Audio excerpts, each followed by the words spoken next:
Greetings, Benjamin J. from Ben's Trains with another in the series. I got several emails, so I thought I would address the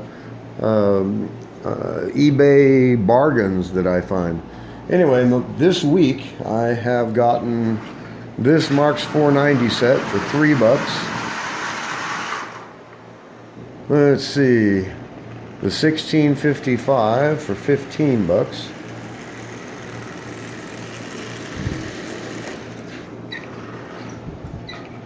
And this Lionel 8310 for $9. So what I do is I go on eBay and put small bids on dozens, literally dozens of locomotives that I would like to have. The stuff that's cheap, less than perfect condition, where I know there's not going to be a big scramble for somebody to buy it. Like this 8310, it still needs to be cleaned up. It's complete except for missing the front truck. But as you see, it's less than perfect. It's got a lot of oxide on it. This thing was covered in rust yesterday. And as you see, it looks quite respectable now. The 490 was just a 490 with a double reduction motor. I bought it for the motor itself, and it came with 3 additional cars. $3. Actually cost more to ship it than it did to buy it. Anyway, the point being, go on eBay and look at the new listings, of course. You know, stuff with 6 days to go. If everything's still less than $10, put a $10 bid on it and forget about it. Literally, forget about it. Make sure you check the shipping costs.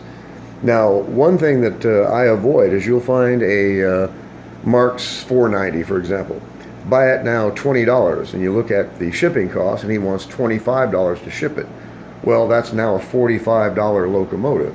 So there's no way I'm going to buy one of those. So I look for shipping that's $12 or less. In case of a really heavy locomotive, it's $15, period. There's no way around that. Or in the case of this set, the locomotive and 4 cars, $15 is reasonable shipping. When you get to 20 and 25 and 30, just pass on it. You know, it's going to cost you twice as much to ship it as it did to buy it. So in any case, what I do is go on eBay and look for lots and lots and lots of cheap locomotives and put a dozen bids on at one time. And forget about them. You know, you'll be notified if you're still highest bidder when it comes right down to it. And you'd be surprised the number of times that you will find stuff that either no one else wants or they don't want to bid as high as you did. I usually won't bid more than $15 on anything. There's just, you know, this week you may not get a locomotive. Next week you may not get one. The week after that you might get 3, all of them for less than $10 each. So it just comes in cycles, you know. I went, I don't know, probably 2.5 weeks, 3 weeks without getting anything new. And then all of a sudden, bang, these things are showing up virtually every day now. I still have 2 more coming. Excuse me. I picked up a 1666 with a slope back tender tonight for $7.50. I have an 898 coming that the guy was advertising as a 666. And he was asking $25 for it. And I contacted him and I said, look, this is an 898. It's missing both the markers and the stack. I buy these things for parts. I'll give you $8 for it. And he accepted. So he shipped it today. He was supposed to ship it Friday.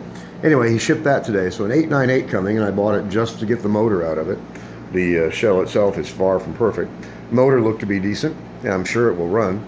And then that 1666 for $7.50. 2 bids.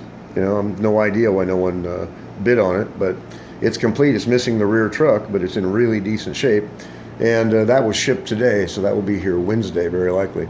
Anyway, as far as looking on eBay, it's just perseverance and putting lots and lots of little bids on these locomotives. 99% of the time, you're going to get outbid. But if you have a dozen bids on there, one of them you will win. So it works. It keeps the locomotives coming. It keeps up my parts supply. The stuff I can't fix, I just literally cannibalize for parts. But you'll find that 99% of these locomotives that I'm buying on eBay are all running.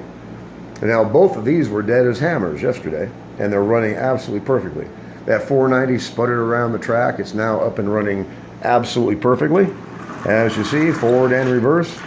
I added some cars to it. It gave me a 10-car consist. It came with 4 cars, and this was $3.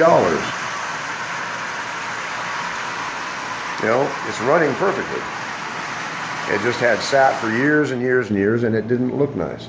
So look past the bad paint, look past the dirt, look past the rust and the discoloration, and actually look at the locomotive itself. Look at the motor, and remember, look at the cost of the shipping. If it's reasonable, make a bid on it. And when in doubt, contact the guy and make an offer. You'd be surprised how many times people will say, sure, just to finally get rid of something that didn't sell for as much as they wanted. Anyway, it works. It's a simple way to keep locomotives coming. It's a really, really inexpensive way to do this. So just wanted to do a quick video. As always, if you have any questions, feel free to drop me an email, BENZTRAINZ@gmail.com. And as always, thank you for watching.